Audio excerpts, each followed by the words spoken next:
போகிறா. போயிட்டு நைட்டு போயிருக்கிறா. வீட்டுக்கு வர டைமில் ட்ரெயின் உள்ள விழுந்து செத்துட்டான். எங்களுக்கு காலையில் தான் தெரிஞ்சதுமா இந்தமாரி இங்கே இருக்கிறான்ட்டு. சென்னையில மழைநீர் வடிகால் தோன்றன்னு சொல்லிட்டு அங்கங்க மூடாமையே போயிடுறாங்க. அது மூடாதனால இப்போ ஒரு உயிரே போயிருக்கு. 42 வயதான அந்த அம்மா பாத்தீங்கன்னா நேத்து நைட்டு அவங்க கடைக்கு போயிருக்காங்க. அப்ப போயிட்டு வர வழியில பாத்தீங்கன்னா அந்த வடிகால் இருந்திருக்கு. அது மேல சும்மா அட்டை போட்டு வச்சிருந்திருக்காங்க. அது தெரியாத அந்த அம்மா அது மேல காலை வச்சிடறாங்க. காலை வச்சவனே அது உள்ள போய் விழுந்துடுறாங்க. அந்த அம்மாவுடைய ஃபேமிலி நைட்டு ஃபுல்லா தேடி பாக்குறாங்க. காலையில பார்த்தா அந்த குழியில அவங்க இறந்து கிடக்குறாங்க.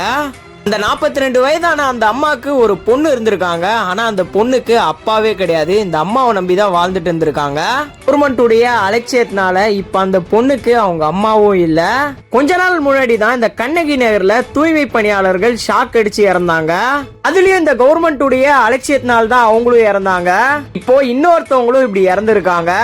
சென்னையில அங்கங்க இது மாதிரி தோண்டி வச்சிடறாங்க. அதை சரியா மூட கூட மாட்டாங்க.